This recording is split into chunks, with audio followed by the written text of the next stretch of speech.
నేను రజాక్.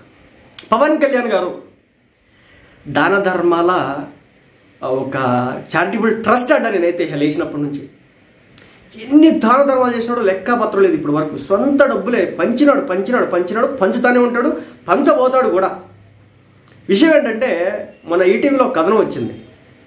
ఎవరో విజయనగరానికి సంబంధించినటువంటి కుర్రోడు మరి ఇంటర్ చదువుతున్నాడు, ఏదో చదువుతున్నాడు, మొత్తానికి డిప్లొమా చదువుతున్నాడు, ఏదో చదువుతున్నాడు. సరే అదేంటనేది నేను క్లియర్గా చెప్తా. సో మొత్తానికి ఒక స్టూడెంట్ ఏం చేసినాడంటే తను వెళ్ళే ఇంటి దగ్గర నుంచి ప్రయాణించేటటువంటి దూరం కాలేజ్కి 10 కిలోమీటర్లు కాగా, ఒకవేళ ఆటోలో వెళ్ళాలనుకుంటే కూడా 3 కిలోమీటర్లు నడిచి వచ్చి ఆ తర్వాత ఆటోలు ఎక్కడానికి ఉంటుంది, మధ్యలో ఇంకెక్కడ కూడా ఉండదని చెప్పేసి గ్రహించి అంటే ఇబ్బందులు పడిపోయి ఏం చేసినాడంటే తను ఉన్నటువంటి సైకిల్ ఏదైతే ఉందో దానికి బ్యాటరీని ఫిట్ చేసి అది ఛార్జ్ చేస్తే వెళ్ళే విధంగా తయారు చేసినాడు. ఇప్పుడు టెస్లా కంపెనీకి సంబంధించినటువంటి కార్లు చూస్తే కనుక అవి బ్యాటరీతో నడుస్తాయి అనమాట. అదేవిధంగా మీరు ఓలా కావచ్చు, మరికొన్ని కావచ్చు, ఇతర కావచ్చు, ఇలా చాలా కంపెనీకి సంబంధించిన ఉన్నాయి అనమాట. అవన్నీ కూడా బ్యాటరీతో ఇప్పుడు నడిచే విధంగా వచ్చినాయి అనమాట. సో అదేవిధంగా అబ్బాయి ఏం చేసినాడంటే తక్కువ ఖర్చుతో తన సైకిల్కి ఒక మోటార్ని అమర్చుకొని అది ఛార్జ్ చేస్తే అది రొటేట్ అయ్యే విధంగా దానికి సంబంధించి లాక్ అన్లాక్ చేసుకోవడం, లేదంటే గేర్స్ ఏమైనా సిస్టమ్ ఉంటే అది ఏర్పాటు చేసుకోవడం, యాక్సిలరేటర్ పెట్టుకోవడం, బ్రేక్స్ ఏర్పాటు చేసుకోవడం, అన్నీ కూడా అబ్బాయి చేసుకున్నాడు. దీంతో నిజం చెప్తున్నా పవన్ కళ్యాణ్ గారు అబ్బాయిని పిలిపించుకొని ఈ రోజున దగ్గరికి తీసుకుని హత్తుకొని అబ్బాయికి డబ్బులు ఇచ్చి మరీ పంపించినారు. బ్యాటరీ సైకిల్ సిద్ధుని అభినందించినటువంటి పవన్ కళ్యాణ్ గారు, ఇప్పుడు అబ్బాయి పేరు సిద్ధు అంట, వినూత్న ఆవిష్కరణను పరిశీలించినటువంటి ఉప ముఖ్యమంత్రులు అంటే దాన్ని ఏకంగా తెప్పించుకొని మరీ చూసినారు ఆయన. అంటే పవన్ కళ్యాణ్ గారు ఎలా ఉంటాడు అంటే మీకు అందరికీ తెలిసే ఉంటుందో లేదో, ఏకంగా శ్రీహరికోటలో అప్పుడు ఏవైతే రాకెట్లు లాంచ్ జరుగుతున్నాయో దానికి సంబంధించినటువంటి మినియేచర్ లాంచ్ చేసినటువంటి శాటిలైట్స్ అన్నింటినీ కూడా పెట్టించినారు ఆయన దగ్గర, అంటే పార్టీ ఆఫీస్లో. సో సైన్స్ అండ్ టెక్నాలజీ మీద అంత ఇంట్రెస్ట్ అనమాట ఆయనకి. ఈ బుడ్డోడు చేసింది కూడా దాంట్లో నుంచి ప్రేరణతో వచ్చిన అభిమానంతో పిలిపించుకున్నాడు. నాకు తెలిసి అభిమానంతోనే అంటా నేను.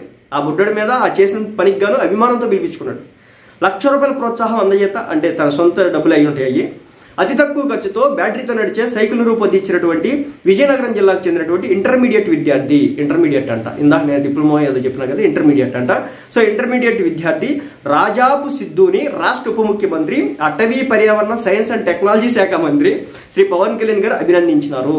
ఆయన అంతే, ఇలాంటి ఎవరు ఏం చేస్తారు కానీ అభినందిస్తారు అనమాట.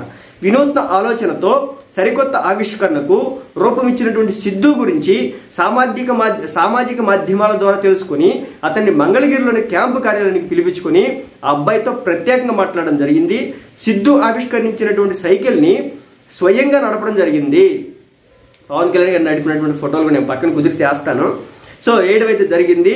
అదేవిధంగా సిద్ధుకి సంబంధించి ఈ విషయం తెలుసుకొని, ఈ ఆలోచన తెలుసుకొని, ఈ సైకిల్ ఆవిష్కరించినటువంటి విధానాన్ని తెలుసుకొని అబ్బురుపడ్డారు. సిద్ధు రూపొందించినటువంటి గ్రాసరీ గురు వాట్సాప్ సర్వీస్ బ్రోచర్ చూసి ప్రత్యేకంగా అభినందించడం జరిగింది. అతని ఆలోచనలకు మరింత పొదును పెట్టాలని ఆకాంక్షిస్తూ ₹1,00,000 ప్రోత్సాహాన్ని అందించినారు.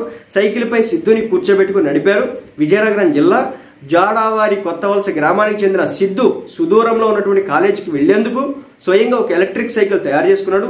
3 గంటల బ్యాటరీ ఛార్జ్ చేస్తే 80 కిలోమీటర్లు ప్రయాణించగల ఈ సైకిల్ సామాజిక మాధ్యమాల్లో, అంటే చెప్పినా కదా ఈటీవీ వాళ్ళు ఈ వార్తను కవర్ చేసినారు. నేను చూసిన ఒక 2 వారాల క్రితం చూసిన ఈ వార్తని.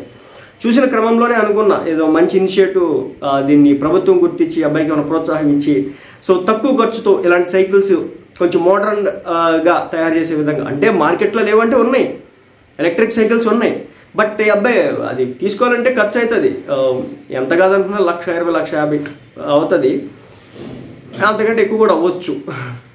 సో మార్కెట్లో ఉన్నటువంటి బ్యాటరీస్ పనితనాన్ని బట్టి మరి ఈ అబ్బాయి ₹1,00,000తో మరి దీన్ని ₹1,00,000తో చేసినట్టున్నాడు. ₹1,00,000 కూడా అయినాయలేదు ఇక్కడైతే చెప్పలేదు. కానీ బట్ అతి తక్కువ ఖర్చుతో చేసినాడు అంటే ఈ అబ్బాయి ఈ సైకిల్కి ఫిట్ చేసినాడు. కాబట్టి పవన్ కళ్యాణ్ గారు ఏం చేసినారంటే పిలిపించుకుని అబ్బాయికి ప్రోత్సహించి ₹1,00,000 ప్రోత్సాహం ఇచ్చినారు. సో మీకు కావాలంటే ఈటీవీ ఛానల్లో ఉందన్నమాట, మీరు ట్రై చేయండి. ఈటీవీ అనేది యూట్యూబ్ ఛానల్ ఉంటుంది కదా, సో దాంట్లో అబ్బాయికి సంబంధించి వీడియో పెట్టినారు. ఈ అబ్బాయి చేసిన పనికి ఒకటి ఇలా మంచి ఇనిషియేటివ్. తక్కువ ఖర్చుతో అయితే కనుక ఒక 40,000, 50,000తో అయితే కనుక కొంచెం మోడర్న్గా తయారు చేస్తే కనుక తప్పనిసరిగా సక్సెస్ అవుతాయి. మరి ఆ విధంగా ఏమన్నా ప్రభుత్వం ముందుగా అడిగేస్తుందని చూడాలి. ఎందుకంటే పవన్ కళ్యాణ్ గారు రంగంలోకి దిగినారు కాబట్టి అబ్బాయికి ఇచ్చినారు, అంటే ప్రోత్సాహం కూడా ఇచ్చినారు కాబట్టి చూడాలి. ఎందుకంటే ఈరోజు కూటమి ప్రభుత్వం హింసించే ప్రభుత్వం కాదు, ఆదుకునే ప్రభుత్వం. ఎవరైనా ఏదైనా మంచి చేస్తే వాళ్ళని ఆదుకోవడానికి ముందుగా ఉన్నటువంటి ప్రభుత్వం కాబట్టి మేబీ ఆదుకోవచ్చు కూడా, చూద్దాం. ఏమన్నా మంచి జరిగితే కనుక దానికి సంబంధించి చూద్దాం.